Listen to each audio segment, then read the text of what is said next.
Donc, à l'issue de cette longue, enrichissante journée, on a retenu un certain nombre de points sur lesquels on aimerait donc revenir et faire une sorte de synthèse et, voilà, et réfléchir avec vous sur quelques points.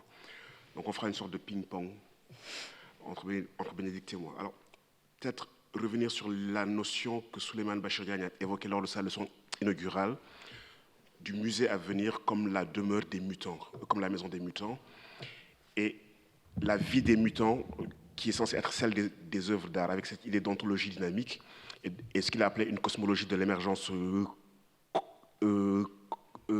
continue, avec l'idée que les œuvres d'art ou ces objets sont inscrits dans une cosmologie qui vise à une plus grande abondance de vie, à une plus grande force de vie, et que l'objet n'est pas inerte, il récapitule en lui une sorte de flux créateur, et qu'il est la traduction dans un langage plastique de l'élan vital.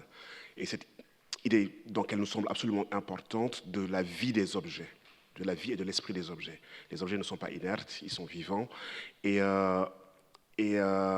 l'œuvre créée aussi ne prétend pas être éternelle. Elle est engagée dans un cycle d'une économie régénérative. Elle naît, elle meurt, elle renaît, elle meurt, elle ne défie pas le temps, elle y loge, elle y vit, et d'où la nécessité donc de réparer, de soigner, pour faire le lien avec le travail et la réflexion de Kader Atia. Et que la réparation ici est une revivification permanente. Oui, on a été très frappés par cette idée de maison des mutants et de cette primauté des objets, d'objets comme réserve de potentiel. Et la première table ronde s'est éloignée de cette idée de vie pour partir dans la rhétorique, et en particulier dans la rhétorique de l'universel qui nous a semblé, dans cette très excellente première table ronde et dans les échanges excellents qui ont lieu, qui nous a semblé être en effet un carcan. On a l'expression de camisole de force a souvent été évoquée, et on a eu l'impression pendant la table ronde et en dialogue avec avec le premier exposé de Souleymane Bachir Diagne, qu'il fallait vraiment faire quelque chose contre cette rhétorique, ce bouclier de l'universel ou de l'universalité qui nous empêchait probablement de penser toutes sortes d'autres configurations possibles, telles qu'elles ont été d'ailleurs déclinées au cours des tables rondes ultérieures. Donc l'exposé notamment de Victor Claes, qui a montré comment il était important de multiplier les foyers d'énonciation de l'universel, donc peut-être de laisser cette idée, mais de lui laisser la place d'essaimer, de se pulvériser au sens positif du terme, sans disparaître complètement, nous a paru intéressante et mérite sûrement d'être creusée. Aussi l'idée de rendre le monde au monde, c'est-à-dire de le rendre là où il peut être. Et bon, les trois interventions allaient dans le même sens, avec aussi cette opposition peut-être un peu forcée qui a eu lieu lors de la première table ronde entre l'humanisme et l'universel, avec un humanisme qui se mettrait davantage que d'autres formes à l'école de l'autre. Mais j'aimerais bien reprendre ce que disait Nadia Yala, c'est-à-dire qu'enfin, en tout cas, nous, me semble-t-il, Felwine, on n'est pas non plus comme vous, Yala, des défendeurs des ismes, et qu'on préfère les nuances de gris aux grosses machines rhétoriques. Et puis, il y a eu cette intéressante discussion sur l'objet comme diaspora, ou sur la diaspora des objets, avec l'idée de l'identité multiple et composite des objets, avec l'idée aussi d'une historicité, donc ces objets qui ont voyagé, qui ont pérégriné, qui ont été affectés donc par leur voyage, qui ont été affectés par le regard des autres, par les multiples strates de signification, et quelle était finalement leur identité ultime, à quel lieu ils appartenaient. Est-ce que le retour, c'était un retour du même ou d'un même changé? Est-ce que du fait de cette diasporisation de l'objet, on pouvait les revendiquer comme étant d'un lieu? N'était-il pas donc désormais de plusieurs lieux? Et cette problématique, elle se croisait avec l'idée du musée universel. Et ce qu'on a retenu, c'est peut-être cette suggestion de Malik Ndiaye à un droit à la métamorphose des objets, et que les objets du patrimoine africain avaient aussi le droit à cette identité donc métamorphique, dynamique. Et ce n'est pas parce que cette identité serait dynamique qu'il ne serait pas moins des objets du patrimoine. Donc là aussi, on rejoint l'idée de la vie des objets et surtout la notion de droit au changement, droit à la métamorphose, droit au mouvement. Et ce qui a été abordé dans la même table ronde par Émilie Salaberry et Félicité Bodenstein, et qui nous tient beaucoup à cœur aussi, c'est cette question complémentaire, d'une part, de l'absence du patrimoine. Quelles sont les stratégies, quelles ont été, et on espère que ça va prendre fin, mais quelles ont été pendant plusieurs décennies les stratégies de compensation face à des absences de patrimoine, alors que l'investissement des populations, l'investissement local, et l'exemple de Félicité, c'était celui du Nigeria, est extrêmement important. Donc ça nous paraît essentiel de continuer de penser à la fois la présence de ces collections tant qu'elles sont ici, mais de continuer de réussir à penser leur absence, au même titre que Dan Hicks propose de penser les typologies de la prise.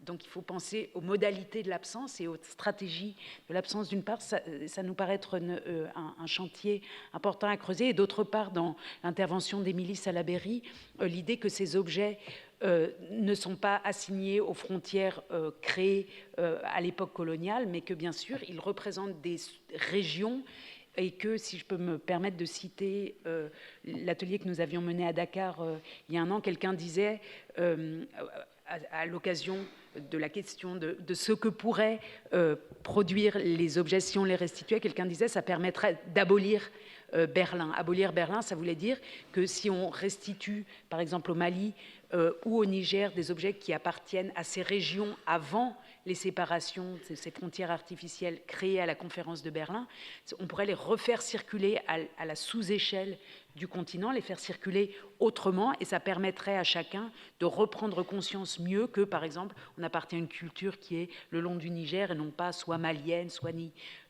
du pays du Niger, etc. Donc l'idée que voilà, ces objets, en effet, n'ont jamais été pensés dans les frontières coloniales, mais que leur retour pourrait permettre d'effacer, de gommer la violence de ces frontières avec lesquelles on est obligé de faire pour le moment. Et la question du statut des objets, et également celle de la vie et de la mort des objets, a été reposée par Simon Ndiami, qui a posé des questions difficiles et aporétiques. Donc, avec l'idée de dire, ces objets, si on consent à l'idée qu'ils changent de statut d'une part, et qu'ils ont changé, et est-ce qu'ils sont autres en changeant de statut? Est-ce qu'un masque baoulé devient autre chose qu'un masque baoulé, même s'il change de statut, même si on considère que voilà, il est passé par un processus de mutation et de mouvement. Et est-ce qu'une ancienne signification, elle meurt? Donc il y a cette idée de quel est le statut de l'ancienne signification et comment les morts peuvent-ils revenir? Et si les morts reviennent, dans quel lieu? Dans quel lieu? Et donc, en posant la question des questions antécédentes au musée. Ici, on a posé la question du musée, mais peut-être avant de poser celle du musée, peut-être fallait-il s'interroger sur ce qu'on allait faire de ces objets.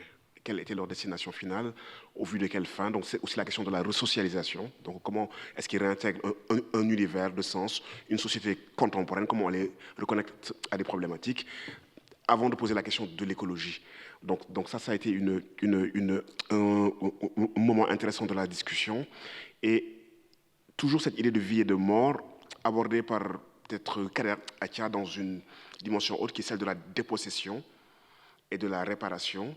Réparation, parce qu'il y a eu dépossession, et réappropriation, parce qu'il y a réparation, en liant les trois. Et la réparation comme un mouvement de l'existence et un mouvement qui garde la mémoire de la blessure de l'objet.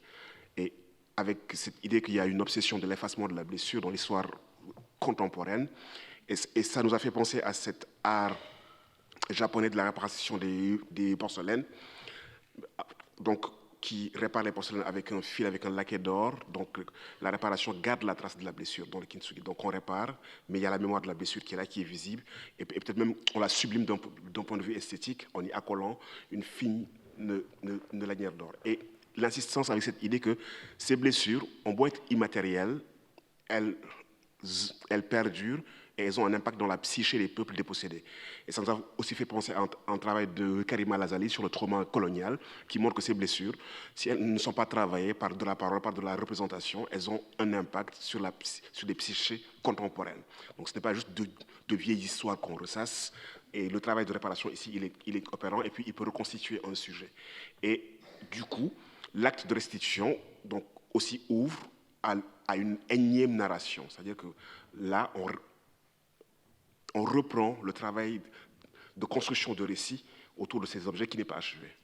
Je voudrais ajouter, dans le cas du travail et de la réflexion de Kader Attia aussi, cette chose qui est difficile pour nous autres qui sommes des acteurs de parole, qui parlons et qui écrivons, mais il me semble que la finesse du travail, ou une des finesses du travail de Kader Attia, c'est de traiter ces questions en objets, c'est-à-dire pas en texte, pas en parole, mais aussi en fabriquant des objets qui traitent la question eux-mêmes, puisque les objets sont eux-mêmes des potentiels de soins, des potentiels de réparation. Et je crois qu'on a aussi tous beaucoup à gagner en faisant confiance aux objets et aux créateurs qui, sans parler, sans être éloquents, sans sortir leur bataillon rhétorique, réussissent par une gueule cassée réparée, par ces photos sur les pièces réparées, à en dire beaucoup, peut-être parfois beaucoup plus que ceux dont les mots sont capables, les mots dont on a vu beaucoup qui pouvaient être pernicieux ou pervers ou en cacher d'autres et cacher d'autres intentions. Et peut-être ajouter juste un mot sur la réparation, c'est que cette réparation-là, on la constate au sein des sociétés africaines où les objets ont des cycles de vie beaucoup plus longs. Ils ont des cycles de vie beaucoup plus longs que ceux que l'économie néolibérale industrielle souhaiterait qu'ils aient, où énormément d'objets dans l'espace social sont réparés, certains sont transformés, récupérés, mais donc sont ramenés à la vie, mais dont on renforce la durée de vie, dont on allonge la durée de vie. Et c'est peut-être aussi une forme de résistance contre l'épistémie de l'objet à court terme qu'il faut renouveler comme dans une industrie qui a besoin d'une obsolescence rapide de tous les objets pour se maintenir en vie. Donc il y a peut-être aussi une réflexion, un lien à faire entre cet allongement de la durée de vie et de la durée de vie des objets et une forme de ralentissement que les sociétés contemporaines, industrielles, appellent de leur vœu dans une forme de production effrénée donc de l'objet et de la chose.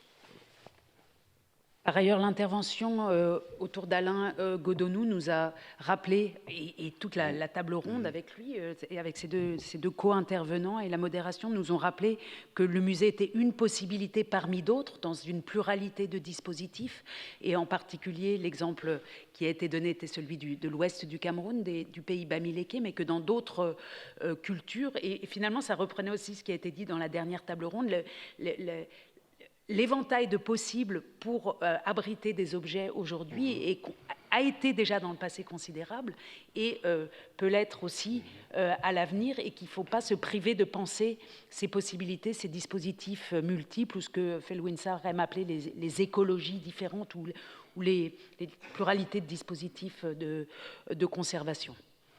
Et puis pour terminer, on l'a encore bien présente en mémoire, la dernière table ronde qui pour moi était vraiment aussi... parce qu'on était face à trois types de musées différents, une fondation, un musée, un affreux musée occidental à Oxford, et puis un musée tout récent, mais qui a déjà une longue histoire à Dakar, avec ces trois formats différents, et l'énergie particulière des trois intervenants. On a senti combien il était maintenant, nous étions maintenant autour de 2020, à un moment de changement de paradigme pour ces musées, et que un grand nombre de possibilités s'ouvraient qui rendaient bien plus palpable cet avenir que nous appelons de nos voeux, qui serait celui d'une restitution au moins d'une partie significative ou des objets les plus réclamés du patrimoine africain.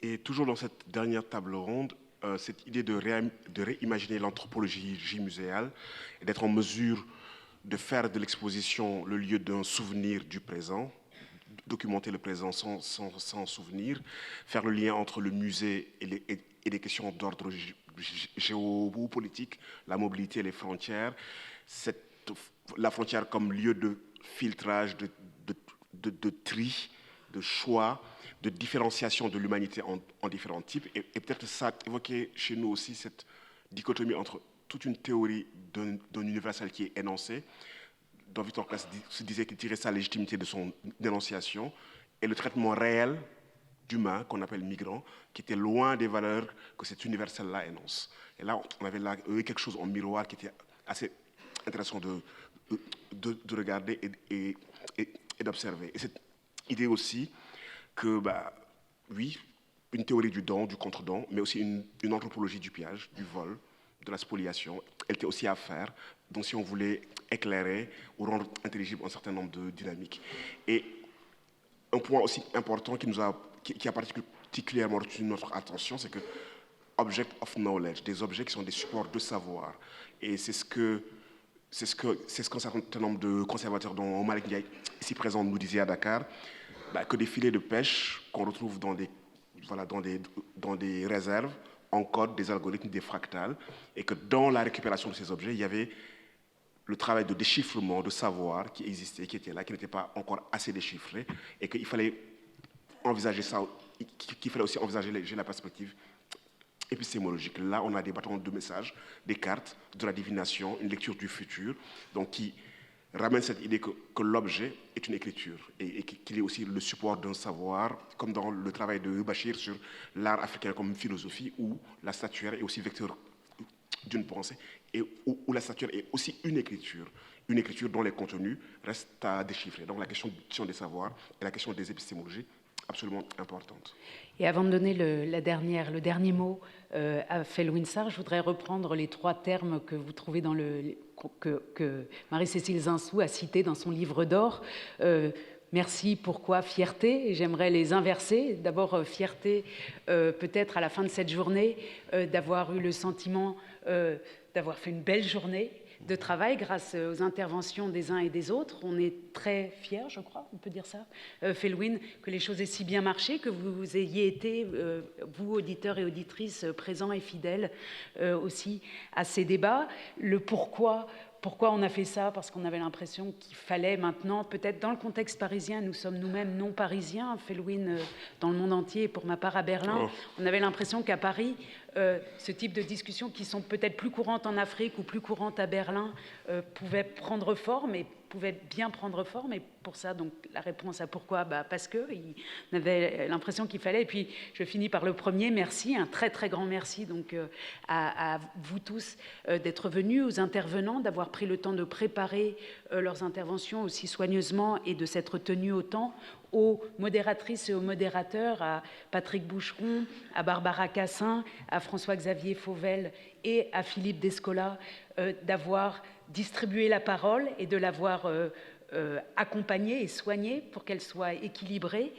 Et un merci aussi aux équipes du Collège de France, sans lesquelles ni la technique ne fonctionnerait, ni les moments invisibles pour chacun d'entre vous, mais qui pour nous sont si importants, les moments de pause. Donc un grand merci à Véronique Gudin et à Léa Saint-Raymond notamment. Et je repasse la parole pour la dernière phrase à Felwine Sarr. En fait, on avait intitulé ce colloque Muséotopia et les chemins imprévisibles des conversations nous ont menés, me semble-t-il, à la fin de la journée, donc à travers tous les questionnements qui ont été les nôtres, mais il m'a semblé que vers la fin, il y a une question qui est apparue à ce moment où Marie-Cécile Zinsou réfléchit sur l'histoire et sur les régimes d'historicité en disant l'histoire du continent, en tout cas celle du Bénin, ne démarre pas en 1892. Il y a une réflexion à mener sur des formes de monstration avant. Là, on saut vers le passé et rapidement on saut vers le futur. On sera au cœur du monde, sur une ligne qui sera l'endroit le plus densément peuplé du monde. Donc il faudra imaginer un lieu qui puisse, au moment donné, accueillir le monde dans sa densité, dans sa complexité, en prenant en compte des questions énergétiques. Mais ce que j'ai entendu là, c'est qu'il y avait l'idée de dire que, il y avait une sorte de, je ne dirais pas d'injonction, mais de suggestion à réinventer les formes et une réinvention continue. L'idée des conteneurs qui s'emboîtent pour être en mesure de tout le temps se réinventer et de se réadapter. Et je pense que la métaphore est puissante. Donc on est passé du Muséotopia peut-être au Cosmotopia. Il fallait repenser tout un ensemble d'espaces. Et surtout, ce que nous avons cru retenir, c'est qu'il y avait là la question du nouveau régime d'historicité à inventer pour sortir définitivement du temps post-colonial. Et que peut-être un nouveau temps devait être ouvert avec une nouvelle terminologie. Donc Simon Diamy me parlait des mots, nous pensons dans les mots, et que peut-être ce petit chemin à travers ce colloque, ou bien à travers cette journée, ouvre à l'idée que le monde, pour peut-être Césaire, l'œuvre de l'homme n'est point finie, elle ne vient que de commencer, et il n'est point vrai que nous n'avons rien à faire, et que l'œuvre de l'homme ou l'œuvre de l'humain ne fait que démarrer. Je vous remercie. Merci.